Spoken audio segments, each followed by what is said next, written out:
ئیسڵاو و ڕێز و حرمەت بۆ هەموو لایەک. ئەمە تۆ دەچاکەین چۆنن جەماعەت کوڕەکان، کورە کچەکان، ژنان، پیاوان هەمووتان باشن؟ باش.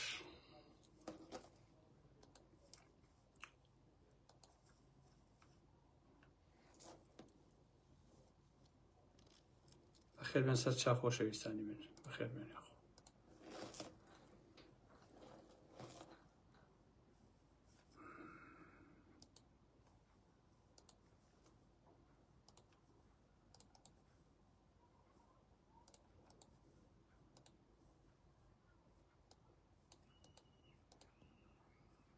باشە.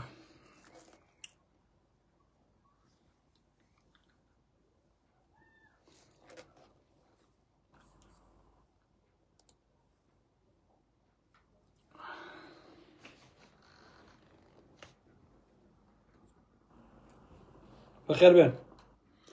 یەکێک و دوو هەموو بەڕێزان بەخێر بێن سەر چاوانی بێناتن.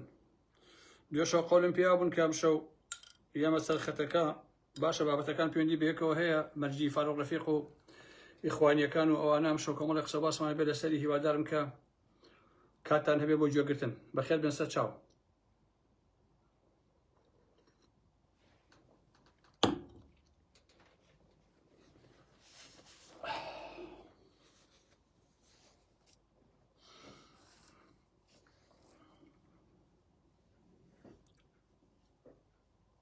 هەموو شتێ باشە جەماعەت عەشرەت. هەروە یەک دوو دەقیقەیەکە وەسین تا هەموو بەڕێزانێکەوە بنەوە دوای ئەشتێ ناو قسە باسەکان. بەخێر بێن.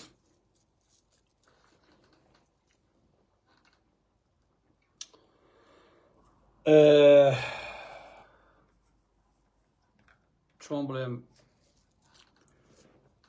کاتی خۆی بابەتێکم بڵاو کردەوە کە بۆچی پیاوە منەوەر و خوێنەوارەکان لە کوردستان جێگەیان نابێتەوە. ئەو سەردەمانە بوو کە فاروق ڕەفیق لە سلێمانی دەرکرا چوو بۆ هەولێر، وەلەو هەولێری شارێکی کوردەواریە و ئەتیادی و پاشانیش ئێستا بە هەزاران گەنجی مێدیاکار و فڵان و فیسارەکان هەمووی لە هەولێرن و لەوێ بخۆیان ئەژین. ئاساییە وەکو وایە من لە داناخەوە بڕۆم بۆ خڕۆنی گنیاشم بۆ شارێکی ترکە ئەم لێرە وەڵەندایە. بەڵامی تر ئەقڵەتی جلالی مەلایی بۆ خۆی ئەوە کێشەیە. ئازیزانی ئارام ئەحمەد، لە سەردەمی قادریەکان و نەقشبەندیەکان کە دوجار بەچی کۆتایی هات بۆی کە مۆلانا خالید کۆتاییان پێهێنا ڕاوێننا. لەو سەردەمەوە ئەو سلێمانیە ئەوە یاسا و ڕێساکەیەتی. هەرچی پیاوی منەوەر و خوێنەواری سلێمانی هەیە هەمیشە لە ناو چوون بۆ دەدەڕۆشتون بەڕاستی. یا لەن منفا بردوون یا مێتەکانی هێنانەتەوە بۆ شارەکە هەمیشە بەڕاستی ئەوە بوو. دوای ڕووخاندنی دەسەڵاتی بابانەکان ناوکەیشان ئەوەندە زۆرە بن لە سلێمانیە، سلێمانی ناتوانێ قایمقامێ بۆ خۆی دابنێ، تورکەکانیان قایمقامی بۆ دانێن. دوای شێخ مەحموود لە سەردەمی شێخ مەحموودشە ڕووناکبیری بوو جەمال عیرفان تیرۆر ئەکرێ لە ژێر چەتری شێخ مەحموود. کێشەی ئێمە ئەوەیە کە ئەو حیزبانەی کە لە باشووری کوردستانە هەیە وەڕابەرانی ئەم حیزبانە هەمیشە لە دەوروبەری خۆیانە خەڵکی خوێنەواریان ناوێت. خەڵکی شەقاوە و سەرسەری و چەق و کێش و لات و لوت و ئەوانیان ئەوێ بەڕاستی. ئەگەر سەیری مەلا مستەفای بازانی کەن بزان لە کانیماسیە قەسابخانەیەکیان بۆ شۆعیەکان خوڵقاند، ئەو ڕەحمانی ساڵحی خلیان سووتاند و چەندین کەسی تر. ئەوەشی کە ئەو کارەیان کرد کۆمەڵی خەڵک بوون لە هەرە شەلاتی و سەرسەریەکانی سلێمانی. باش نییە کچان ئەگەر تەنورەکەی تا ئێرا کول بواە ئەیانگە قاچیان بۆ یاخە کرد. باش نییە لەو سەردەمانەوە سلێمانی ئەوە یاسایەتی و هەمیشە ئینسانی شەقاوە دەوری هەبووە. هەموو پیاوە منەوەر و ژنە ئازاکانی دوور خراونەتەوە بۆ تاراوگە یان لە سوچێکا بۆ خۆیان دانیشتونە تاوەکوم بردوون. دەتوانم لە بیستەکانەوە هەرچی لە شەقاوەی ئەو شارە هەیە هەر هەمووی باسکە. باش نییە مام جەلال هەر بە هەمان شکڵ بووە. نەوشوام سەفا یەکەیەکە بی بژێرە چ لە ناو گۆڕەنە چ ئەکێتیە هەمیشە خەڵکی شەقاو سەرسەری دەورا بوو. لاهوری شەڕجەنگی کەیسە لە زیندانایە ئەو کاتی کە هاوسەرۆکی یەکێتی بوو لە دوای ئەوەیش بەڕاستی لەگەڵ ڕێزمان بۆ هەنێکیان کۆمەڵێک لە هەرە سەرسەری و شەقاوە و چەقۆکێشی لە دەورا بوو لاهوری شەڕجەنگیش. ئێستا بڕۆ سەیری پاڤڵکە سەیری قوبا تاڵەبانی بکە جگەل لەوەی کە کۆمەڵی خەڵکی شەقاوە و سەرسەریان بە شوێنەوەیە دوو ئینسانی محتەرەم و خوێنەوەر نابینی کە لە دەوریانە بێت. هەروە بووە پارتیش هەر بە هەمان شکڵە بەڕاستی. بڕۆ سەری مەسروبانەکە بزان کێ لە دەورێتی. ئەمە ئاوایە لە ڕاستیە. ئێشەی بچۆ سەری پاڤڵکە هەروایە سەیری قوبات کە هەروایە. یعنی ئەگەر تۆ فکرێ هەبێ مەعریفە هەبێ جێگە نابێتەوە. باشە ئیلا جا لە دوای هەموو ئەمانەشەوە بۆ بەدبەختی شاری سلێمانی ئیخوانەکان شەتۆ سەر ئێستا ئیخوانیەکان لە سلێمانیە بەفیلی تورکیا و بەشێک لە پارتی کە بۆتان باسەکەم ڕۆڵ لەناو چیان دەکەین باش نییە. وەکو باسی مۆلانە خالیدم کرد کە چۆن ڕاویاننا باسی نالی ڕای کرد بۆ دیمەشق کام کەسی منەوەر هەیە لە سلێمانی جێگای بوو بێتەوە قەت جێگای نەبێتەوە. فاروق ڕەفیقیش دەریان کرد لەوە کە ئاڵێم سلێمانی قسم زۆرینەی خەڵکی شارەکە نییە بەرحاڵ دەسەڵات کە یەکێتیە لەگەڵ ئیخوانیەکانە فاروق ڕەفیقیان دەرکە بەڕاستی. بەڵام فاروق ڕەفیق هەرکە ئەچێتە هەولێر وەکەوەی کە هەولێر دوژمن بێ و شارێکی کوردی نەبێ هەرچی گەجەر و گوجەر هەیە جوێنی پێدا بەڕاستی بێ حرمەتی پێکەن. خۆی فرۆشت ئانازام چی کرد و چی نەکرد. هەر لەو کاتەیە من وەڵام من بەو گەجەر و گوجەرەندایەوە کە جوێن بە فاروق ڕەفیقەدا بەڕاستی بەدەل لە دوایەوەش کە ڕەخەم لێگرت کەوتی باخەکان لە مەنتیقەی سلێمانیا بۆ سێکسوانە بەکارێت کە زۆری باخەکان شوقە بۆ ئەوە بەکاری ڕاستە بەڵام لە هەولێری ژوایە و لە دووهۆی ژەروایە لە هەموو جێ شوێنەکان هەروایە بەڕاستی بەڵام لەو کاتا من هەر ڕەخەم لێگرت جاویشم دایەوە بەڵام بۆ ئەو هەموو سوکاتێک کە پێکرێ بەڕاستی ئەبێ بزانین کە بۆچی ئاوایە. واتە ئەگەر لە سلێمانی بێ فاروق کوڕێکی چاکە باشە بەڵام ئەگەر چووە هەولێر ئیترەوە خراپ تۆ سەیری ئەم عەقڵیەتەکەن خۆشەویستانی ئاغا محەممەد. ئەگەر بڕوا بۆ هەولێر ئەوە خۆی فرۆشتووە بەڵام ئەگەر لە سلێمانی بێ ئەوە خۆی نەفرۆشتەوە شتێکی ئاساییە. باشە ئێوە وەکو منطق بیرکەنەوە ئایا کە فاروقتان ڕاونا لەبەر ئەوەی کە فکری پێبوو چۆن خۆی فرۆشت چۆن کام بەڵگەم بنێ کام دەلیلم بەنێ زەحمەت نەبێ. لە هەولێر بوو بە چی فاروق ڕەفیق؟ ئایا بوو بە پاراستن؟ ئایا بوو بە مدیری ئاسایش؟ ئایا بوو بە فەرماندەیەکی زێڕەڤانی؟ ئایا کام پارەیاندایە کام دەوڵەمەند بوون کام ڤێلایاندایە زەحمەت نەبێت لە هەولێرە؟ ئاخر خۆ تۆزێ ویژدان بۆ ئینسان باشە. من باسی ئیخوانەکان ناکەم ئەوان لەبەرەوەی دژایەت و بێحرمەتی پێیەکەن لەبەر پارتی و مازانم هەولێر و ئەمانە نییە لەبەرەوەی کە دژی ئیخوانیەکان بووە ئەمەش بە ناوی دینەوە یان سوکاتی بێحرمەتی پێیەکەن. لە کاتێکە ئەگەر ئەوان بەڕاستی ئیسلام بوونایە بۆ هەموو شتێک خودایەکەیە ئەوە ئیشی خودای لە دنیا تۆڵی لێکاتەوە محاسبەی فاروق ڕەفیقەکە نەک تۆ بێ ئێستا جێن و سوکاتی پێ بکەیت. لە سلێمانی فاروق ڕەفیق چی ئەوت لە هەولێر هەر ئەوانەی وتووە هەر ئەوانەی نووسیوە بەڕاستی. ئەمە چ منطقێکە لە کۆمەلگای ئێمە ئەوای لێ هاتووە.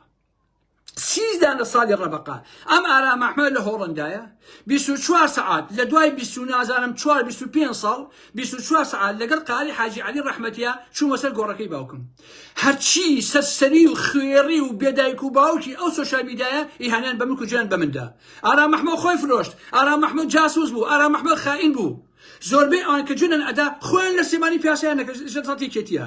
بۆ تۆ ڕەوایە لامە زەبی هیچ و پوچ بۆ تۆ ڕەوایە لە سلێمانیا پیاسەکەیت و بۆ خۆت ئەوە بکەین بۆ من ناڕەوایە ئەگە بێمەوە سلێمانی وەسە گۆڕەکەی باوکم بۆ تۆ لە سلێمانی خۆ نەفرۆشتووە بەڵام ئەگەم بێمەوە سلێمانی من خۆم فرۆشتووە. ئەمە کێ ئەم بیئەخلاقیە چییە بەڕاستی لەناو ئەم کۆمەلگای ئێمەیە کۆمەڵی خەڵکی ساختە چی و سەخیف هێندا ئەنیژن ئاوا لەگەڵ لە بەرامبەر خەڵکان ڕائەوەستن. چۆشتی وایە بێ وەک ئەوەی کە ئەگەر من چوومە سلێمانی ئیلا بێ خۆفرۆشە بە یەکێتیم بڕۆمە هەولێر ئیلا بێ خۆفرۆشە بە پارتی باشە بەڵام خۆیان جرت و فرد ئەوانەشی کە لە ئەوروپان هیوان هەیە ساڵی چۆجەچنەوە بە سلێمانی چۆجەچنەوە بۆ هەولێر باش خۆی پیاساکە بۆ تۆ ڕەوایە بۆ ئارا مەحمەد ڕەوانیە بۆچی بۆ تۆ لە سلێمانی هەولێر بژیت باشە ئاساییە و خۆ نەفرۆشتووە بەڵام ئەگەر من بڕۆم هەفتە یەک سەفەرێ بکەم خۆ فرۆشتووە بووم بە پیاوی پارتی یەکێتی چی ئەمە هێناوە زەحمەت نەبێت. بۆ فاروق ڕەفیقش بەڕاستی هەروە بووە بۆ ئەبێ ئێمە جێگەمان نەبێتەوە لە سلێمانی لە هەولێرە بۆ بەڕاستی کاک بۆچی فاروق چی کردبوو لە بەرامبەر کوردا زەحمەت نەبێ سیوێکی ئابی کردبوو دەبابەکانی بەعسی هێنابوو بۆ سەر هەولێر پەرلەمانی هەولێری پڕ کردبوو لە لولەی دەبابە جێشی تورکی هێنابوو بۆ باشووری کوردستان ئەو لە هەژدە شوێنە جەندەرمەی تورکی هەیە فارق هێنابووی یا بنەماڵەی بازانی هێنابوویان 500 کورد لە دوای ڕاپەڕینەوە دەبەی سێمانیاک شەهید کراون ترۆر کراون بەدەستی یەکێتی و کۆمەڵێک گروپی تر فاروق کردبووی ها فاروق خاوەنی چەند کۆمپانیایە زەحمەت نەبێ چەندی دزیوە لەو کۆمەلگای باشووری کوردستانە خاوەنی چەند فێرلا بووەوە ئێوە هەموو بێحورمەتی پێکەن دزی لە کێ کرد زەحمەت نەبێ چی کرد فاروق ڕەفیق ها هەر لەبەرەوەی لە سێمانی ڕۆیشت چووە هەولێر ئێ لە سێمانی خۆ نایە بانگەواستان بۆ کا هەموو شتێ بڵێ شۆقەیەکی هەبوو فرۆشتیان خانووکەیان ئەشەکەن هەمیان فرۆشت بەجێیان هێشت تەنها خۆی کەوتەوە شەیوە هەبوو لە لای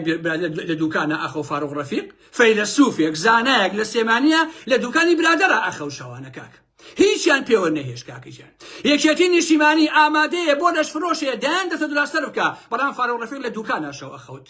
باشە بۆ ئەگەبشێ بۆ هەولێر لە کورێکا بخەوێ ئێوە بێحورمەتی سوگادی پێکەن زەحمەت نەبێ ها بۆچی ها ئەوە چه ئەخلاقێکە بە قسەی کێ ئێوە ئاوا لە بەرامبەر خەڵکان ڕەفتارەکەن فاروق ڕەفیق هەمومان بیرمانە ئەگەر تۆ کەسێ ویژدانی هەبێ بەڕاستی لە بیرمانم فاروق ڕەفیق لە ناو بەرەی ناڕەزایەتیە چی نەکرد دژی یەکێتی و پارتی لە حەوفەی شوباتەکانە فاروق ڕەفیق چی نەکرد و چی نەوت دژی پارتی وێکێتی چی هاواری کرد چەندی ساڵ ئەم کابرایە دژی پارتی وێکێتی ها چەندی کرد بەڕاستی چێ گوێی لێگە زەحمەت نەبێ باشە من ڕێزم هەیە بۆ ڕەفیق سابیر کە شاعیر و لەم ڕۆژە نامد و لە قەڵازیە و قوبار چوو بۆ تەعزیەکەی و لە قەڵازیە ئەوەیان کرد ڕێزم هەیە وەکو شاعیرە بووی بەڕاستی بەڵام هەتا فاروق ڕەفیق مرد هی عفو ڕەفیق سابیر مرد لە سەنگەر یەکێتیا بوو ئەندام پەرلەمان یەکێتی بۆ ڕەفیق سابیر باشە ڕەفیق سابیر بە دێژایی 35 ساڵی ڕابردوو یەک ڕەخنەی لە یەکێتی و پارتی نەگرت ئەم هەموو ستەمە کرا لە خەڵکی کوردستانە یەک قسەی نەکرد بەڕاستی بەڵام فاروق ڕەفیق هەزاران شتی وت بەڕاستی بەڵام ئێستا ڕەفیق سابیر گوڵە بەڵام ئەم دڕکە باشە لەبەر چی لەبەرەوەی کە دژی ئیخوانی و ئیخوانەکان قسەی کردووە ئەبێ بێحورمەتی سوکاتی پێ بکەن بۆیە بەڕێی ئارام ئەحمەد فاروق ڕێک مۆلانا خەلیدی ئەم سەردە هیچ و پوچەی ئێمەیە کە بێ ئابڕوەکان نەیانتوانی قبوڵی خاوەن ئابڕوویەک بکەن بۆ شار بەدەریان کرد بەڕاستی بۆیە من قەناعەتی تەواوم پێیە مردن شتێکی ئاساییە منیش ئەمرم تۆش ئەمری هەر کەسێک ئەمرێ بەڕاستی ئەوەی کە ئێستا ئیمۆجی پێکەین ئەنێرێ بۆ مەرجی فاروق ڕەفیق خۆشی سبەینە ئەمرێ باوکیشی ئەمرێ کەسوکایشی ئەمرێ بەڕاستی هی ئەمە هیچ هونەر نییە لە حەقیقەتە هەمومان ئەمرین و ئەوە ڕێگەی هەر هەمومانە لە ڕاستیە باش نییە بەڵام هەر کەسێ بە مەرجی خەڵک پێکەنێ ئەشەو بیلا لە سۆزانی کۆتۆتە خوارەوە لە سۆزانی کۆتۆتە خوارەوە دڵنیام لەوە DNA خۆی کە ئەگەر کوڕی باوکی خۆی بوو من ئارام ئەحمەدیم دڵنیام یا هینی عوسمانی مۆلیدەیە یا هی دوکانارەکەی ئەو بەرماڵیانە ئیلا هی یەکێکەی باوکی خۆی نییە باش نییە چونکە من دوژمنەکەیشم بمرێ بێڕێزی پێ ناکەم بەڕاستی ئێستا بەیانی مەسعود بازانی قوبات پاوڵ هەر کەسێ شتێکیان لێبێ من هیچ کاتێ ئامادە نیم بێڕێزی پێکەم بەڕاستی چونکە بۆ لەبەرەوەی کە کوڕی عایلەم بەڕاستی من بە شیری بێشەرەفی قبوڵ نەکراوم خۆشەویستانی من باشە بۆیە اینجا ئیخوانیەکان کە هەمویان داعشن و پیاوی تورک و ئەمانن لە دەڤەری سلێمانی خزاون لە ڕاستیە ئەوان ئەو فەزا سەخیفەی سۆشیال میدیایان دروست کردووە بەڕاستی چونکە من ئەزیزان لە ئیسلامیەکان دەمپیسترم لە کوردانە بینیوە لە ڕاستیە زۆر دەمپیس و گڵاون زۆر چەپەڵن لە دەمپیسیا بەڕاستی زۆر جوێنی ئەخلاقی بە دایک و خوشتی خەڵک ئەدەن ئەوان پێیان وایە ئەگەر بەلاعاکیان کرد بە دایک و خوشتی فڵانە فیسارە ئەوە جیهادیان کردووە ئەگەر زۆرشنی خەڵک بن ئەوە جیهادیان کردووە بەڕاستی ئاوا کردکراون لە ڕاستیە ئەم ئەمیر و بەکرێ گیراوانەی ئەردۆغانی تورکیا و نازانم فڵانە فیسارە بابەتەن بۆیە برادرێک بۆ منی نووسی بوو کە برادێکی ڕێزداریشە کاگەرام دڵنیام ئەگەر تۆ نازانم چی و بەنێ لەم دنیا ناچی بۆ هەولێر و ناسی بۆ سلێمانی ئەم بابەتانە وەڵڵا هیچ وان نییە کاکی خۆم ئەستەن وان نییە بەڕاستی بە پێچەوانەوە هەولێر و سلێمانی و دهۆک و ڕۆژهەڵات و فڵانە ئەمەی وڵاتی ئارام ئەحمەدیشە بەڕاستی من کە ناسمەوە بۆ سلێمانی کە ناسمەوە بۆ هەولێر لەبەر گرتن و سوکایەتی و کوشتنە لە حەقیقەتە بۆ پاراستنی ژیانی خۆم ناسمەوە بۆ سلێمانی بۆ هەولێر بۆ هۆی کەپاتی نەمخەنە زیندانەوە بەڕاستی ئەگەر سبەینێ کە ئەمڕۆ ڕۆژی سێشەمەیە ئەگەر بەیانی بزانم بەبێ قەید و شەرت باشە بەبێ قەید و شەرت من وەکو ئارام ئەحمەد وەکو خۆم بچمەوە سلێمانی یان هەولێر ئازادم و جێگان دەبێتەوە زیندانی ناکرێم بێحورمەتیم پێ ناکرێ بەیانی تک دەبڕ مەشم بۆ سلێمانی چمە بۆ هەولێر بۆچی ناسم کاک لە چی ئەترسم لە حقیقەتە بۆچی نە بۆچی نە من بەیانی تکا لە ئەدمینەکەم ئەو لە تیکتۆک ئەو خێڕمیێڕێ کە لە دەرەوە زەحمەت لێ بلۆی چیان کە کاکە تۆ لێ ئەدمینی دانیشتووی ئەوانە ئەو خێڕانە کە لە دەرەوە کاکە من نامێ ئینسانی خێڕی گوێم لێ بگرێ بەڕاستی لەگەڵ ڕێزمە بۆ ئینسانە محتەرەمەکان من لە ئینسانی ئیسلامی عینەکان ئیخوانیەکان نامێ گوێم لێ بگرن لە ڕاستیە بە هیچ جۆرێ بە حقیقەتە شتێکم لەسەر فاڕەفیق نووسیوە خۆشەویستان تقریبا 8 دانە تا 10 دانە کۆمیتی ناشین بۆی هاتووە هەمیان داعش بوون چوە لەسەر لاپەڕەکان یەکەیەکە هەر هەمووی ئیخوانیەکان بوون یەک ئینسانی بە شەرەفیتیانە بووە بۆ ئاگاداریتە هەمووی ئەوانە بووە بۆیە زۆر دڵخۆشم لە حقیقەتە بۆیە ئەگەر بەیانی ئەو پاڤڵ تاڵەبانیە تەلەفۆنم بۆ کا بڵێ ئارام ئەحمەد ئەم شارە شاری خۆتە ئێمە لە خزمەتتاین وەرەوە گیان و ژیان و هەموو شتێکی پارێزاوە یەکسەر ئەڕۆمەوە مەسوولش بیکار ئەڕۆمەوە بەڵام وەکو خۆم باشە بەکڕین و مامەڵە و شت نە وەکو هاوڵەتێکی کورد لە حقیقەتە وەکو هەموو ئەوانەی کە ئەچنەوە بۆ سێمانی بۆ هەولێر بۆ خۆیان پیاسەکەن و یەنەوە ئاوا نەک وەکو ئەوەی مامەڵە و ئالم بابەتانم یعنی خۆم چۆنم ئاوا بەبێ ئەوەی کە یەک شت لە قسەکان و لە هەڵوێستەکانم کەم بێتەوە باش نییە بۆچی نەکاکیجە بە ئارەزی خۆم بەڕاستی ئەڕۆم پیاسی تیاکەم لەبەرەوە برادەرە تێفکینەکەی بۆ ئارام ئەحمەد هەڵەیە ئاوا نییە کاکە من کە 30 ساڵە ناڕۆمەوە لەبەر چییە لەبەرەوەی کە گیرێم ئەخرەمە زیندانەوە لەسەر ئازادیتیان نیە لەسەر ڕەخنە لەسەر ئەو قسانی کە بە دز و گەندەڵەکانم وتووە ئەمەیە ئاستی مۆزەکە بەڵام ئەگەر ئازادی هەبێ لە باشووری کوردستانە بۆ ئارام ئەحمەد لە هەولێر و لە سێمانیە وەڵی باوکم بەیانی ئەڕۆم لە هەولێر دابەزم باش ئەچم لە سێمانی دابەزم بەس ئازادی هەبێ بۆ من وەکو خۆم ئاوا بتوانم قسە و باسی خۆم بکەم بۆیە ئازیزانی ئارام ئیخوانیەکان بەفیتی یەکێتی فاروق ڕەفیقیان ڕاونە ئیخوانیەکان خۆیان پیاوی قەتەرن جاسوسی تورکیان پارەیان بۆیە بە ئارزوی خۆیان کێشەیان نییە یەک زەڕە بەڕاستی مشیان لەبارەوە لەبەرەوە وەکو باسم کرد ئەم چۆتە هەولێر زۆر ئاساییە شارێکی کاکە بۆ شەخ جعفەر دەچێت بۆ هەولێر و ئەوە کاکە قوبات تاڵەبانی لە هەولێر ئەم شوقی نییە ئادەی ژنەکە قوبات تاڵەبانی هێتەوە بۆ سێمانی بە سەفەری 2 ڕۆژ و 3 ڕۆژە نەبێ ئەوەتەی خێزانی ئەو قوباتە هەیە هەر لە هەولێرە ناژی کاکە بوو بۆ فاروق ڕەوایە بۆ ڕۆنە خۆ فاروق نەبوو بە پارتی کاکە خۆ نەبوو بە پارتی بەڕاستی فاروق باش نییە ئیتر بۆچی ئیهانەی پێکەن بۆ جوێنی پێدەن کاکەجێ بۆچی ئەم کابرایە 22 کتێبی لەدا بەجێماوە ئەمە بە ئیسلامیەکان دەڵێن 22 کتێبی لەدا بەجێماوە بۆیە فاروق هیچ کاتێک نامرێ باباش بە جەستەی هەموو بەڵام فاروق قەت نابێ بەڕاستی ئەگەر حەزەکەن ئێوەی ئیخوانیەکان کتێبەکانی بسڕنەوە وتەکانی ئەبوو هەریرەیشی تیا بنووسنەوە هەموو وتەکانی ئەبوو هەریرەی تیا بنووسنەوە هێشتا نیوەی کتێبەکانی فاروق بەڕاستی ئەمێنێتەوە بۆیە فاروق ڕەفیق بەڕێی من گوڵێکە لە مێژووی کوردە لە مێژووی فکرە لە مێژووی معریفەیە لە مێژووی زانستە و بۆ هەتایە بە جوانی ئەمێنێتەوە بەڕاستی لە بیری مێت کاتێکە شێرکۆ بێکەس مرد ئەم ئیخوانیانە هەرچی بێحرمەتیە بە شێرکۆ بێکەسیان کرد هەرچی خۆمە یەکەم جار نییە مەسەلەی فاروق ڕەفیق و پارتی و ئەوان نییە بەڕاستی چکە فاروق قەت نەبووە بە پارتی شێرکۆ بێکەس مرد ئیسلامیەکان هەجێنیان پێدا هەر کەسێ ئەمرێ بە شەرتێک یەک ڕخنەی لەم داعشانە گرتبێ ئەیەنە بەرتیری جوێن و سوکات و بێحرمەتی بەڕاستی چونکە خۆیان بێحرمەتن لە حقیقەتە باش نییە لەبەرەوە من پێتان ئەڵێم بە ئاشکرا من مجامەلە نازانم ئیخوانی نابێت لە ئەکاونتی من ڕەفیقی من بێ کاکە تۆ کابرایشی ئیخوانیت بۆچی ئەبی بە ڕەفیقی ئارام ئەحمەد کاکە بۆچی ئەبی بە ڕەفیقی ئارام ئەحمەد من تێ ناگەم لە ڕاستیە کاکە چونکە من حتا من ئێوە بە مسلمانیش نازانم کاکە ئێوە کۆمەڵی عەمیلن لە حقیقەتە بەکرێکی لاون ئێوە فڕتان بە ئیسلام و بە ئاینی پیرۆزی ئیسلامەوە نییە من ئێوە باش ئەناسم هەر هەمووتان بەڕاستی بۆیە زەلام هەیە جونیوە بە فاروق ڕەفیق هەیە ئەو کۆمنتی کە نووسێتی یەک دێڕە هەمی هەڵەیە کوردیش نازانێت بنووسێت باشە تۆی گەمژە تۆی نەخوێنەوە تۆ چی دەمی بۆ گەن ئەەکەیتەوە جوێن بە خەڵکە دەی بەڕاستی تۆ چیت کاکە تۆ چی ئەمە هەر ئەخلاقیان لە ڕاستیە بۆیە ئێستا ئەچمە سەر ئەسڵی بابەت لەسەر مەسەلەی 3 پرسیاری سەرەکی یا وەڵام بە 3 پرسیاری سەرەکی پرۆژەی ئیخوانی و دەرئەنجامەکانی ئێستا پرۆژەکانی ئیخوان لەکوێ دەستیان پێ کردووە کاتی زێڕین بۆ داگیرکردنی عەقڵی خەڵک لەکوێ دەستی پێ کردووە لەسەر ئەمە کۆمەڵێک قسەتان بۆ بکەم هیوادارم کە سوودی هەبێ ومثلي فاروق الرفيق لدا من كتاي بينم الروحي شاد بي الروحي آسود بي خزمتي باشي مروفاتي كل براسي خاوني أخلاقي كي برزبو خاوني فكر بو خاوني معرفة بو براس أو بو إيما جيجي شانازي بو قلا كمان براسي خوزقا صدان فاروق الرفيق ما نهبوايا مليوني بنان قانع ما نهبوايا بختيار علي ما نهبوايا فلان في سارك ما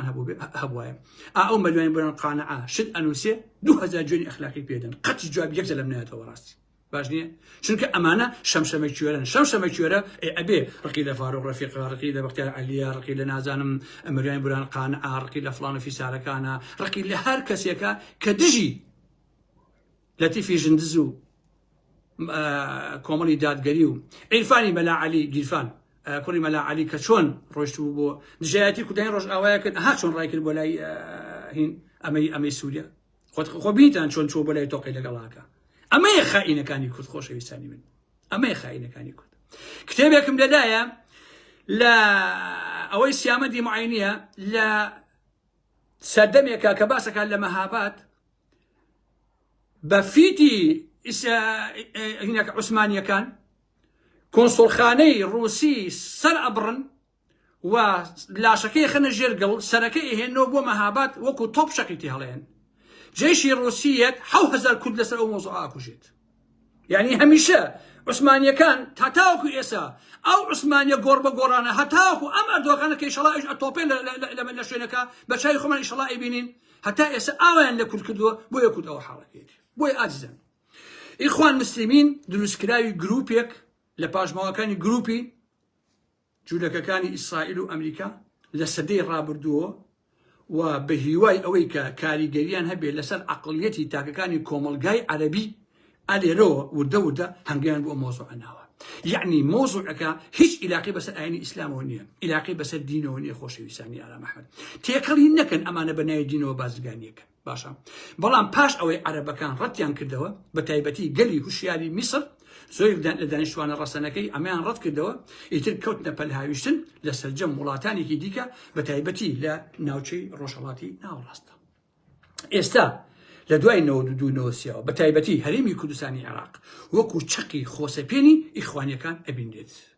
کە بێگومان هۆکاری سەرەکی زلهێزەکانە کە ئەیانەوێ هەمیشە وەک یاری یەکلاکردنەوەی دزی و تاڵانکاری ناوچەکە چەند دەستە و ڕۆتێک بکەن بە کەواسوورەی بەرلەشکرد وخلق للرياقي فريودانا كان ينوى ببن بأندامو لهنكرانيان سيريكا إما يك آيات مان هي يك دين مان هي يك خوا مان هي توسيري أوهم حساب الدين يبكن هموش ينركان ليكا هموش سكاتي بيتركن هموي بحرمتي بيتركن بو شنك هموي جروبي بازدگانين بناوي آيني بيروزي إسلامو أما بخوي كيشا كان براستي بوي أجزم هنگاوكاني بروجي إخواني لحزبي يقتوت إسلامي ودسي بيكا لصالي 1994 كخوم لكل سنة بوم باشان بو ناوسي وردا هنگاو بهنگاو لآمانجاكاني خوي نزيق بيتوهم ببي من الملاني جولكا شيعة سنة شريز الهيزكاني روش آوا وروشالات هەرێمی کوردستانی عێراق ئێستا دەکەن بە چەقی پیلانگیری ڕۆژهەڵاتی ناوەڕاست شان بەشانی دەستگا هەواڵگریەکانی ناوچەکە دەستگا ناوخۆیەکانی حیزبی کوردی کار و چالاکی لەناو هەرێمی کوردستانە دەکەن بۆیە بەپێی ئیعاز و پاڵنەری وڵاتانی کەنداوی عەرەبی لەو وڵاتانە تورکیا ناوچەکە دەست بەکارەکانیان ئەکەن بە تایبەتی قەتەر و تورکیا پاش لاوازبوونی بەرەی چەپی جیهانی و هەژموونی جلهێزەکانی سەرمایەداری سەرەتا بە هاوکاری یەکگرتووی ئیسلامی دەستەکەن بە کار و چالاکی پاشان باڵێکی پارتی هاوکار و هەماهەنگیان ئەبێ بۆ ڕایکردن و دەستگیرۆییان لەناو هەرێمی کوردستاندا ئەم باڵا لە ژێر فشاری جوولەکەی ئیسرائیل و تورکیا و قەتەرە هاوکاریان دەکەن زۆرێک لەوانەی ئێستا لە باشووری کوردستان لە بەتایبەتی منتیقەی سلێمانیە کە هێن باسی ئاین و دین و ئەلەم بابەتان ناکەن زۆریان جاسوسی ئیسرائیلن خۆشەویستانی ئاڵا محەممەد باشنیە بەدین مەخەڵەتێن بەمانە بەەوە مەخەڵەتێن کە لە لاپەڕەکەی هەساوە بۆ نمونە ئاەتێکی داناوە و فڵان و ئەوی داناوە ئەمووی بازرگانیە بەناوی دینەوە کرێ خۆشەویستانی ئاڵا محەممەد لەوە هیچ گومانتان نەبێت باشنیە واتە بەژەوەندی هاوبەشی یەکگرتوو و پارتی لە پیلانگیری ئیقلیمیدا وەکو یەکی وایە واتە لە سەنگەرەکان تەنها لە خیتابی سەرەوەی سەرۆک و لایەنگرەکانیانە جیاوازی دژ بە یەک دەبیندێ باشە بەهۆی ئەوەی کە یەکگرتووی ئیسلامی وەکو هەموو لایەتان ئەزانن زۆرینەی لە بادینان و ناوچەکانی زۆنەکەی پارتیاوە ئەوکە پێڵەن زۆنی زەرد بەهۆی چی بەهۆی کاریگەری خەڵکی ناوچەکە بە سۆزی ئاینی بەم هۆکارە پارتی توانیوێتی دوو ئامانج بپێشێ بە پێی قازانج و بەژەوەندەکانی خۆی تاکە حیزبی ناوچەکە زۆنەکەی خۆی ئەبێ و لە هەمان کاتدا نیوەی نفوسی یەکگرتوش دەبات و پشوشی دەکاتەوە ئەگەر ئێستا سەریکەن یەکگرتووی ئیسلامی ئەو نفوسەی نەماوەکە 10 ساڵ بە لە ئێستا لە بابادینانە هەیبوو وردە و دلیە تەسەیکردن و ڕاوینان بۆ منتیقەی سلێمانی باشە سەرەتا بە پرۆژەی گۆڤار و ڕۆژنامە و کتێب دەست پێەکەن چونکە لە کۆتایی ساڵی 90ەکاندا ئەوەی کە تەمەنی شێوی لە بیرێتی پێشکەوتنی تەکنۆلۆژیا و جلهێزەکان نەگەیشتووە هەرێمی کوردستان حتا زۆربەی جیهانیش بەڕاستی نەگەیشت بوو باشە بۆیە لە سەردەمی میدیای تەقلیدیە وەکو تەلەڤیزیۆن ڕادیۆ ڕۆژنامە گۆڤارەکاندا کاریگەریان لەسەر عەقڵێتی بەشێک لە خەڵکی مسلمانی هەرێمی کوردستان دانا باشە بەداخەوە لە ڕێگەی وروژاندنی سۆزی ئاینی دیبلۆماسیەت قسەی خۆشەوە هاتنە ناو خەڵکەکە ڕێگەیان بە ژنان دەدا کە بۆ نمونە نیوەی سەرپۆشەکەی ئاوا بکات و پانتۆڵ لە پێکات و وەکو نمایشێکی ئیسلامی ڕیفۆرم خواست لە هەرێمە سەرەتا خۆیان ئەناسان چونکە ئەمانە لە ناخە بەڕاستی هەرێمیان داعشن پاشان کەوتنە خولی چی خولی هاوسەرگیری شەرعی واتە وانەوتنەوەی سێکسی و شیکاری پەیوەندیە خێزانیەکان هاندانی خەڵک لە میدیاکان و پلاتفۆرمەکان بۆ هاوسۆزی بیری ئیخوانیزم و هێنانی ژنی دووهەم و سێهەم و چوارەم باش نییە پاشان مسیاری شاراوە لە ڕێگای ژنە مۆدێلی سیخوڕی دووسەرەوە لە ناوخۆ لە دەرەوە هەروها نووسینگەی شاراوەکانی سێکسی مسیار و سێکسخانەی هێنراوی ئیسلامی کە دروستیان کردووە ئێستا لە باشووری کوردستانە پرۆسەری میدیاکانی ئەوان کە چۆن شانازی بە دوژنە و سێژنە و چواژنەوەکەن خۆشەویستان باش نییە هەتا ئێستا وای لێ هاتووە مەقابلەیان ئەکرێن ئەڵێ ژن خوشکە ئەڵێ توانین هەردووک ماشووکەن بە زاواکەوان اینجا دواتر کتێبی چی کاکی زاوە خوشکانی مسلمان تاجی زێڕی واتە فیسیفاڵی سەرپۆشکردن و هاندانی کچانی مناڵ و ژنانی کورد بۆ ڕووکردنە لەشک و سەرپۆش و ئانم بابەتانە سەرەتا لە ناوچەی زەردا چالاک بوون پاش تونندوتیژی و دانانی سنوور لەلایەن پارتیەوە لە ترسی ئەوە کە نەبنەوە جێگرەی پارتی و دەسەڵاتی بنە ماڵی بازانی و بە پێی پیلانجیێڕی ئیسرائیلی بە وەکالەتی پارتی و ئیخوانیەکان ڕوویان لە ناوچانە کرد کە بەربەریەت و بەڕڵایی و بێسەر و بەرە وەکو دەڤەری سلێمانی بە تایبەت وکوتم ناوچەی زۆنی سەوز کە سەر بە یەکێتی نیشتیمانی کوردستانە لە کاتێکدا ئەو کاتە یەکێتی یەکێکە لە حیزبە خاوەن نفوس و هەوادارەکان بەهۆی ئەوەی کە زۆرترین شەهید و قوربانی بەخشیوە بەڵام بەهۆی پیلانجیێڕی ئیقلیمی ئیسرائیل و هەژمونی خۆسەپێی ناوچەکە هاوکات لاوازی باڵباڵێنی ناوێکێتی هەروەها لاوازی پێگەی هیلالی شیعە لە ناوچەکەدا ئیتر ئیخوانیەکان زۆر باشتر و ئاسانتر کەوتنە ڕێوێزەی ناوچەی سلێمانی لە ڕێگەی ڕێکەوتنی ژێربەژێر لەگەڵ نوێنەی شیعە کە حیزبە ئیسلامیەکان وەکو کۆمەڵ و بجوتەوەی ئیسلامی و یەکگرتووی ئیسلامی و ئەمانە ڕێ ئەکەون گوایە پێکەوە ئەمانە ئیسلام پێش ئەخەن هەندێکیان وەکو کادری حیزبی دەچنە ناو ئەو دوو حیزبە هەندێکیان هەتا ئێستایش هەتا ئێستا لە میدیاکانی چێتی کارەکەن لە میدیاکانی پارتی کارەکەن هەندێکیان لە ناو باڵەکانی چێتیە چالاکی ئەکەن تایبەت بە مەسەلەن بەرپرسانی چێتی و پارتیش هەندێکی سەر بە بیری ئیخوانی لە ژێر ماسکی سکۆلاریە خەریکی کارەکانی خۆیان من لە هینا بینومە من داعشم لە ناو دژەتۆری یەکێتیا بینیوە گروپی داعشم بینیوە لە ناو هینا ئەویتر ناوی چییە ئەو گروپێکی تریان هەیە دژەتۆر ناویتر لەنا ئەوانە گروپی داعشی تایە بە چەکەوە بەڕاستی ئەمانە هەمووی ئامادەن بۆ ئەو ڕۆژێک کە بتوانجاتە بەرەو پێشەوە بڕۆن یەکێک ئێرانی ئێوە بەلاتانەوە قورس بێکە هەندێک قسە ئارام ئەحمەدیەکە یەکێک لە دیارەکان بریتیە لە بۆ نمونە ڕێواز فایق ساڵانێک پێش ئێستا ئەم ژنە بۆ بەژەوەندی بیری ئیخوانی تێکۆشانی کردووە بۆ پێی ئەم ژنە لە ڕابردووە چەپێکی سکۆلاری دژەبیری ئیخوانی و ئیسلامی سیاسی هەرێم بۆ خۆی لە پێشە پاشان دەکەوێتە شێر گاریگەری لێژاوی تیرۆری فکری ڕێکخراوەکانی سەر بە ئیخوانی باشە ڕاستپێراوی ئیقلیمی بەهۆی پۆست و پلە و ئیمتیاز لە ناو حکومەتی ئەو کاتەی هەرێم لێەوە پۆست وەرەگرێ بەڕاستی باشە پاشان دانانی دامەزراوەی ڕسمی ئیخوان موسلیمین وەکو کەدای تەلەڤیزیۆن وێبسایت پیج و ئەکاون کەناڵی وەرزشی بۆ نمونە معلیق کۆمنتاری یاری تۆپێ لە هەموو مەیدانەکانە ئەجوڵن دواتر دامەزراندنی ڕێکخراوەکانی خێرخوازی بۆ بەخشینەوەی پێداویستی خواردن و ناوماڵ من لەو بەخشینەیە پەیوەندیان پێوە کردوم ئەڵێ کەسمان لەوێ مردووە شەوێ دواتر نیان شۆمێتەکەی بەرینەوە بۆی ئەو شوێش پارەی لێبسن باش نییە یعنی کابرا ئەمڕۆ مردووە بە نمونە شەو یەشتویانەتەوە نیانژە بیبەن بینێژن هەتا وەکو سبێنێ بۆی پارەی ئەم شەشی لێبسن بەڕاستی ناویشیان ناوە بەخشین ئەم ساختە چیانە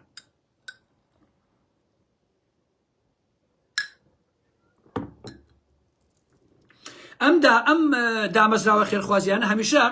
سوودیان لە گەندەڵی بێسەروبەرەی هەردوو حیزبی پارتیکێتی وەرگتووە بە هەڵخەڵەتاندنی سەرجەم چون توێژەکان و تەنانەت نووسەران هونەرمەندان ڕاگەیەندکاران لەخوان نزیکیان کردوونەتەوە بە زەبری پارە و توانیویانەکە تیرۆری مێشکی و تیرۆری فکریان بکەن. ئەو کەسانەی کە بەکەڵگە هاتن ئەو کاتێک کە هێشتا سەردەمانێک خۆری نخبەیەکی ڕاستەقینە ئاوا نەبوو با بڵێن هەبوو بەڵام ئێستا نەماوە من ئێستا قەناعەتم بە نخبە نەماوە لە باشووری کوردستان بەڕاستی ئاسڵ وجودی نییە شتێک بە ناوی نخبەی ڕۆشنبیر و ئالم بابەتانم. هەروەها ڕاستپاردنی لێشاوێک لە تیکتۆکچی سێکس فرۆشی فایل ژنە مۆدێلی میدیاکاری ئیخوانی ژنە مۆدێلی ڕێکلامچی خاوەن بزنس کەسانی فاڵگرەوە تۆ سێریکەن کاکە عزیزان تۆ لە ماوەی ئەم 10 ساڵی ڕابردووە کەی لە مێژی کوردی ئێمە لە عێراق ئەم هەموو فاڵچیە هەبووە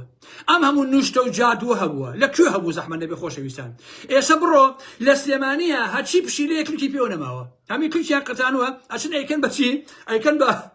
بە نازانم نوشتە و جادو و ئالم بابەتانە گۆڕستان بە گۆڕستان ئەگەڕێن ئەڵێنەوە نوشتەی تایە ئەوە جادووی تایە ئەوە ئەوەی تایە ئەمە چێ کردوێتیم ئەمە هەمووی ئیخوانەکان هێنانەوە باشی کوردستان باش نییە ئەگینا سەردەمانێ ئێمە لە کوردستان بووین لە عێراقا شتیۆمە هەر نەبووە بەڕاستی کاکە باشنی ئام هەموو فاڵگرەوەیە ئام هەموو ژنە مۆدێلە ئام هەموو ڕێکلامشی بزنسە باشە ئام هەموو ناز کاکە فەلەک ناس عزیزان سەریکەم دار و بەربووە بە فەلەک ناز لە باشووری کوردستانە هەر لە خۆیانەوە کاکە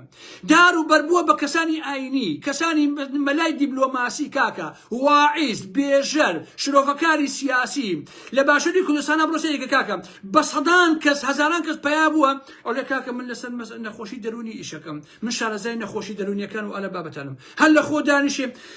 ئەگەر ئەدەوێ ئارامبی چواشت مەکە ئەگەر ئەدەوێ ئەمە چی هێناوی هەموو ئەمانە بەڕاستی ئەمان هێناویانە نوشتە و جادو هەمووی بەڕاستی ئیخوانەکان هێنەوە باشووری کوردستان خۆشەویستانی ئارام ئەحمەد ئەگینە هەر نەبووە کاک هەیە ئەو نەزۆڵ چی کامێرە دوایە کە ئێمە ڕێکوتیشە ئێستا من ئاوا ئەڵێ هینە دۆزێتەوە ها جیهازێکەیە ئاڵتونی پێ دۆزنەوە لە ژێر عەرز و ئالم بابەتانە ئەمیش بەهینێکەوە ئەڕوا ئەڵێ ئێستا من لەم قەبرستانەیە ئەزانم نوشتەکان لەکوێدانراوە هەر لەخۆ تەمان زۆڵە خۆی پێش لەوێ دایناوە ها خۆی لەوێ داینەوە پێشووتر اینجا ئەڕوا ئەگەڕێ تۆزی ئەملا تۆزی ئەو لە ئاوا خۆی جێلەکە ئەوە لە توپەزێت لەوێ نوشتەکان کۆرە بڕۆهەی گەمژە ئەو میدیاکارە بە کامێراکەوە کە لەگەڵ تۆیە ئەوش ئیخوانیە ئەوش هەر کافر و بێدینە بەڕاستی تێگەیت ئەوش هەر دژی دینە وێ ئیخوانەکان هەمیشە دژی دین قەت باوەڕیان پێ نەکەن خۆشەویستانی ئارام ئەحمەد باش نییە ئەم لێشاوە هەمووی ئەوان هێناوێنە خۆشەویستانی من باش نییە وەسە بۆ نمونە زۆربەی فلمەڕوتەکان لە پیاوە گیرە ژنی ئیخوانین باشە میدیاکان ئیخوانش لەو شتان ناکەن ڕاستپاردنی سێکس فرۆشی سەرپۆش بەسەر و بێسەرپۆش باش نییە وەکو سێکس فرۆشی فایل کۆکردنەوە بۆ کاروباری هەواڵگری دووسەرەی ناوخۆی و ئەقلیمی باش نییە کاکە پیاوەکە کەرە بێ ئەڵێ کاکە ئەمە ژنێکی باشە ئەمە هینە ئەمە سەرپۆش بەسەرە نیقابی هەیە ئەوەی هەیە ئەچێ لە شوقەیەکە سێکسی لەگەڵاکە باژێ من بیستومە کاکی گیان ئەڵێ لە خەڵک ئەڵێ ژنەکە شتێکی لەبەرە لێرەوە حتا خوارەوە بەڵام هەمی قۆبچەیە ئەڵێ کە ئیبەنە شوقەکە بەس قۆبچە ئەکاتەوە چونکە ئاسانە یەکسەرە هەموو گیانی ڕوتە جاوە شۆتیش لێ پیانیە ئەگەر شتێک هاو بەسەرای یەکسەر لەبەر یەکاتەوە ئەلحەمدولله ڕێک وەکو مەغریب باش نییە لێرا سێکسەکەیەکە لەوێڵ الحەمدولله مسلم الحەمدولله ئەوە بەڕێی خۆی ئەمەش بەڕێی خۆی درۆکەیەکە ئەڵێ ئەمە بەڕێی خۆی ئەڵێ ئەمە بەڕێی خۆی هەر بۆیە سێری هەمووتان کەن عەزیزان دیقەت بدەن کاکە خۆ عەقل خۆشە بۆ ئینسان ئایا لە باشووری کوردستانە 15 ساڵ بەر لە ئێستا 20 ساڵ بەر لە ئێستا ئام هەموو لە شرۆشەی تیا بوو باشووری کوردستان ئام هەموو نوشتە و دوعای تیا بوو وتیان نەبوو کاکە کێ هێنای یەکێتی و پارتی ئیخوانەکان هێنا باشووری کوردستان کاکە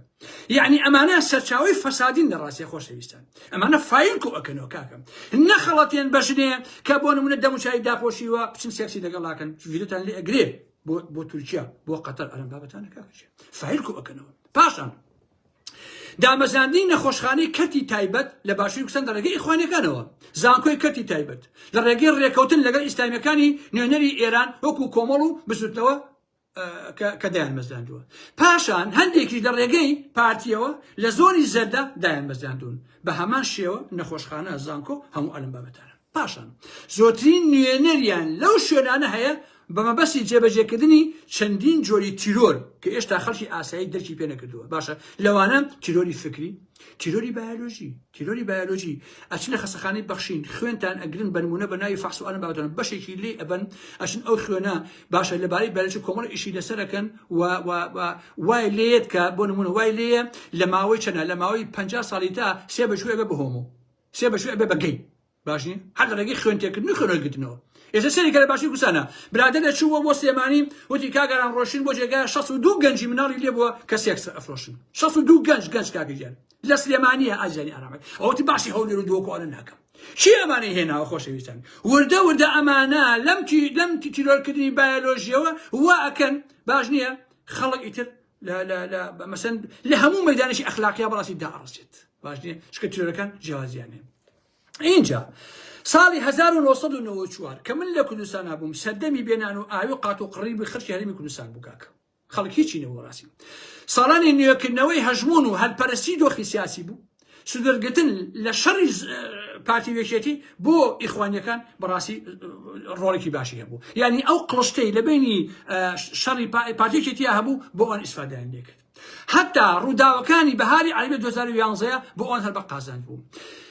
هەژمون لە سێمانیا باڵی یەکێتی نەوشوام سەفا لە ساڵی 2009 باشنی ئەوانیش بەڕاستی نەوشوام سەفا ڕۆڵێکی خراپی جێڕا چونکە هەچی ئیخوانی هەیە کۆی کردەوە و ئیخوانیش گۆڕانی دارزان و گۆڕانی ئاوالێ کرد باش نییە چکە علی حەمە ساڵ و فڵان هەمووی ئەوانە ئیخوانی خۆشەویستانی ئارام محەممەد باشە هوشیار عەبدوڵڵا هەمووی ئیخوانی خۆشەویستان سەرۆک پەرلەمانەکە ناوی چی بوو بەناوی گۆڕانەوە باش نییە ئەویش ئیخوانی خۆش هەمووی ئیخوانین ئەمانە ئاجانی ئارام محەممەد بۆیە سوود وەرگرتن لە میدیا و دەنگی ئازاد لە زۆنی سەوڵ لە سەدەمی مام جەلال و سەرۆک کۆماری ئەو کاتێکی عێراق بوو چونکە مام جەلال کەسێکی کراوە بووە لە ڕووی ئازادی ڕادەربڕین و ئەوانە وەکو کوڕەکانی نەبووە و میدیای دەرەوەی یەکێتی لە زۆنی سەوز ئەمانە هەمیان کاریان کردووە بۆیە زۆرینەی کادرە ڕاگەیانکانەکان لە ڕۆژنامە و گۆڤارەکان و تەلەڤیزیۆنەکانی سێمەیدا هەموو ئەمانە چالاک بوون کاکە وشار عەبدوڵڵا فڵمە ڕێزم بۆ هەیە برادەرێکی خۆشەویستی شەبڵان بەڕاستی ئیخوانیە کاکە لای کۆتە ئیشی کردووە لای یەکگرتو ئیشی کردووە لای گۆڕان ئیشی کردووە ئاوایە کاکەشە بۆیە سوود وەرگرتن لە زیندووبوونەوەی ئیسلامی سیاسی لە زۆنی سەوزێکێتیان بەهۆی مملانەی نێوان باڵەکان یەکێتی و جیابوونیان بۆ لەو حیزبە باش نییە هەروەها لە نێوان ملانەکانی هیلالی سنی و شیعی عێراقا بە تایبەتی ماڵی مەسعود بازانی و پارتی دیموکراتی کوردستان لە ژێر بڕیار و ڕۆشنایی ئیقلیمیدا بە بڕیاری ئیسرائیل و تورکیا خۆشەویستە بۆیە دەستیان برد بۆ موچە داهاتی خەڵکی هەرێم بۆ هەژمونگەرایی شەڕی ناوچەکە بە تایبەتی پارتی کاری بۆ باڵی سونە و جلهێزەکانی پاڵنەر و هاوکاری سونە کرد بۆیە ئیخوانی هەستان بە دابەشکردنی پارەی مانگی سووری کەندا و قەتەر و تورکیا و هەرێم وەکو سوال پێکردن و خێرکردن بە خەڵک هەروەها دابەشکردنی پێداویستی خۆراک و ناوماڵ ئەمانیان کردووە لەم ڕێگەیەوە یەک وردە ترۆری ئەقڵ دەکا برادەر وتی ڕۆشتوم بۆ مزگەوتێک نوێژم کردووە لە ئەوروپا لێکە لە وڵاتانەیە دوان هاتن بڵێن تۆ نابێ قاچی ئاوادا بنیت ئەبێ قاچی ئاوا بچم کاکە پشتی مێشە قاچم بدەنێتی آخر بێەوە تۆی سەکاکە نوێژەکەم یان نیکەم نوێژەکەم نوێژەکە ئێوە نوێژەکە لەگەکە بڕم دەرۆ نیکەم بەڕاستی بۆیە ئەمانە ئاوان ئابەم جۆریان ترۆ دەکەن تۆشی لەگەکان نوێژەکەی کابراایکی مسلمانی کەچی نوێژی خۆ دەکەشێڵێ کاگاران بەخێر بیت بەڕاستی خۆشحاڵین کاتی بۆ ئێرە و اینجا بێ ئاوا قاشدانێت دەستی ئاوا لێ بکەیت ئەمە ئاوا لێ بکەیت اینجا ئەڵێت دوای مایەکی تر تخوا ئەو شەڕواڵ تۆزێ کورد بکەیتەوە باشترە شەڕواڵەکە و کورد بێت و اینجا سیمەڵەکە ئاوا لێکەیتەوە ڕیشەکە ئاوا بێت و اینجا لە دوایە پێ دەڵێ کاگارم ژن بێنە و لە قورئانە هەیە و چوار پێنجژن بێنە باشە و ئەڵم بابەتانە و ئاوا وا لێکەن اینجا پیاویش کوردیش چونکە کوشتەی سێکسی هەیە هەرکە ئەڵێ کاکە دوو سێژن بێنە یەکسەر ئەڵێ بژی ئیخوان لەبەرەوەی ڕێگەم پێ یا سێ چوارژن بێنم ئاوایە کاکەشە بۆیە ئازیزان ئەوە کولی قسە و باسەکانی من بوو لەسەر ئیخوانیەکان هیوا ئەوە ئەەکەم بە نووسین ئەو بابەتانە و بە نووسیش بڵاوی ئەەکەمە بۆی لە بەردەستا بێ لە یەک دوو ڕۆژی ئایندێ بەڕاستی من ئیتر قسەوشن ناکەم قسەی خۆم کرد لە ڕاستیە بەسە ئەوە 30 دقیقە قساکەم بۆ فاروق ڕەفیقیش دووبارەی ئەڵێمەوە ڕۆحی شاد بێت فاروق گوڵی ناومێژووی ئێمەیە بەڕاستی خەڵک لە سێمانی بێت لە هەولێر بێ مهم ئەوەیە بتوانێت خاوەنی فکر و معریفەی خۆی بێ مهم ئەوەیە نەبێ بە چەتە و چەکداری پارتی وێشێتی دەنا زۆر ئاساییە بەیانی کابرایەکی دهۆک بێت لە سێمانی بە خۆی بشی لە هەولێر بێت لە سێمانی بشی بەوە نابێ بێچێتی بۆ نابێ بە پارتی بەڕاستی فاروق هیچ کاتێ پارتی نەبوو بەڕاستی قەتش نەبوو بە پارتی ئەوەی ئەو ئیدعایان بۆکە ئیخوانیەکانە بەڕاستی لەگەڵ هەندێک گەمژە و نەزانی ناوێشێتیە باش نییە ئەگینا شتیوانیە کاکەچێت تەواو فاروقش ئێستا بڕۆن ئێستا سەیری سامانەکەی فاروق ڕەفیقکەن والله خاوەنی $1000 نییە باش نییە ئەی کاتە بۆ من ئەگەر بەیانی خۆم فرۆشم بە پارتی بۆ گێلم خۆم فرۆشم بە پارتیۆکێتی ئەگەر نەبم بە خاوەنی ڤێلایەکی شاز و سیاری ئاخر مۆدێل و موچەیەکی زۆر باش و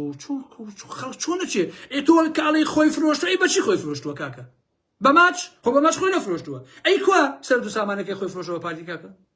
تۆزی ویژدانتان بێ باشە ویژدان بۆ ئینسان زۆر باشە تۆ ئەتوانی تازە و لە جێگی خۆیان تازگە 1 ملیۆن جوێنی پێ بدە و چی لەمەوە تۆ تۆ تەنگە نەفەسی خۆ دەرکە جوێن چیە ها جوێن بە ئارام ئەحمەدە خۆ بەخوا قەسەم ئێوە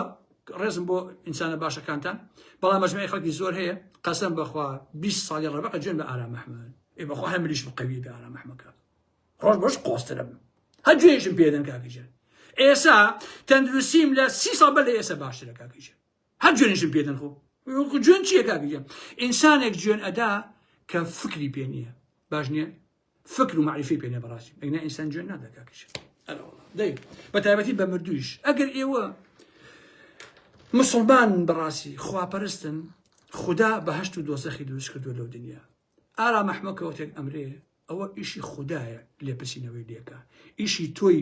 دەمزێراب نییە لە ڕاستیە ئیشی تۆی دەمزێراب نییە ئەوە ئیشی خوددایە لەو دنیا لێپرسینەوەم لێکە ئەڵێ ئارام ئەحمەد تۆ ئەمە بووی تۆ ئەوە بووی فاروق ڕەفیق تۆ ئەمە بووی تۆ ئەوە بی ئەو خۆی مەحاسەبەکە تۆ چیت سەگە خوێڕی لە سۆشیال میدیا جوێنمەم عالەمەدی تۆ چی بێدایک و باوک باشە ئەوە تۆ خوێندنەری خوددانی تۆ چی تڕکەن دوو دەڕووی جەماعەت دەیتە تاو قسە ناکەم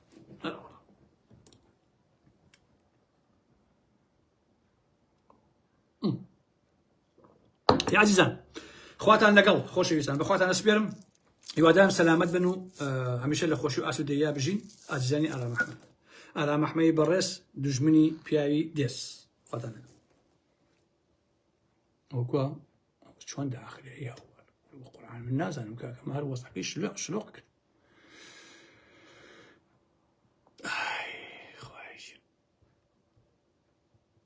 دەی کاکە دابخرێ باوکم دەدا بخرێ ئەی هاوە